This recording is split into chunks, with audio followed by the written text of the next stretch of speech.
Yesterday, Microsoft decided to hold a brand new presentation in the form of the 2020 Xbox Game Showcase, and I want to discuss some of the things that were featured in the presentation that I found interesting and exciting. The show kicks off with the game that everybody is super hyped for, Halo Infinite, and this is what it looks like.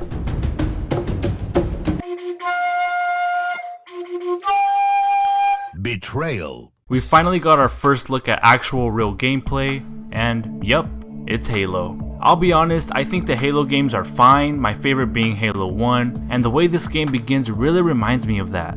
You drop down, you're introduced to some enemies, you see the big environment in front of you ready to explore, and you have a brand new grappling hook as an ability which looks really cool. I noticed that there's also an upgrades tab in the pause menu. I'm not sure if this was in the newer Halo games because I didn't play them, but if you're able to have some sort of skill tree or level system in the game, that would be really cool. If there's one thing that the Halo games were missing for me, it was definitely a feature like this.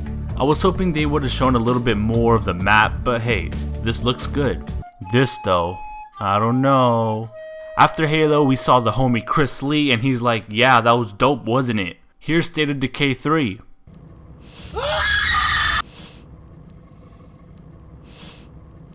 And then the homie Phil Spencer came out and he's like, yo, this show's gonna be wild. Take a look at the brand new freaking FORZA MOTORSPORT game featuring real-time ray tracing. Look at how shiny the floor is. That's a sexy floor. They waxed it up real nice for this trailer. Also buy Game Pass.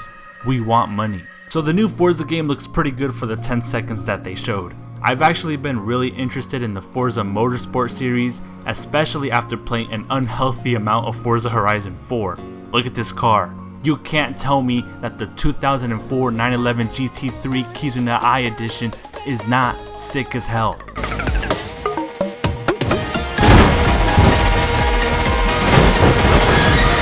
It's called FORZA Motorsport, not FORZA Motorsport 8, just FORZA Motorsport. I don't know how I feel about that. Next, we got another look at Rare's new adventure game, which is called Everwild. Can I just say I'm so glad Microsoft isn't forcing Rare to make dumb Kinect games anymore and actually letting them do whatever they want. They can finally express their true desire on what they want to achieve for a product they care about and want to deliver to millions of people around the world. Not Banjo though. They said screw Banjo. After that we got this, Life is Strange, don't care, skip this, hold up. Ori's gonna be running at 120 frames a second? God damn. Alright Gennady, I'm impressed, but what else can you show me to leave me more impressed? Ant Bully. Grounded was shown previously, and honestly, I don't remember when, but I remember seeing it. Will I play it? Maybe. Does it look interesting? Kind of. You know what I do want to play though? And you must face the monsters. You hold a sword, you got some magic, and that's all I need to see. The Elder Scrolls 6 isn't coming out anytime soon. But the homie Matt Booty is in the house and he's like, here's Life is Strange 2, are you freaking kidding me? Look, I'm not one for story-driven games like these. They're just not my thing. But then, Dom Matthews came out and he said, play Hellblade. There's a new one coming out too. Also Psychonauts 2. Now I've never played Psychonauts, but from what I've heard, it's definitely a game I do need to play. Everywhere I look, the game is always being praised, so maybe one day I'll go back and play the first one, and if I like it, I'll play this one. And it better be good. Also, Jack Black is in the trailer, that's the homie right there. He did a song for the game, that's pretty legit. But then Sarah Bond came out and she's like, hey, buy Destiny 2, even though it's like free everywhere. Like seriously, can we please just let this game die? I'm tired of hearing about it everywhere, like seriously. But then, we got another console launch exclusive, Call of Duty Modern Warfare. And after that, Call of Duty Modern Warfare 2. I'm sorry, but first person shooters don't really interest me that much, especially ones based around the army. We've had so many of them. At least Halo is original with the sci-fi setting. Yo, Tetris? Alright, see that's something I could get around. A sequel to Tetris Effect even though the Xbox doesn't have VR. I mean, I hate VR anyway. Ouch, what the? Man, to all the people that said Xenoblade has bad voice acting, honestly this game looks cool though. You're walking around in this lush forest area. It's called the Gunk. This game though, nah, this is scary. So from what I'm getting, this game will have 2 worlds rendered at once, something that's only possible on the Xbox Series X. I mean, it's a really cool concept. Too bad I don't like horror games because this is definitely one of them. And I don't do scary games. You should have known that, Phil Spencer. You know I can't handle scary games. But you want to know what I can handle? Japanese role-playing action games. Every time they show Phantasy Star, I'm always impressed.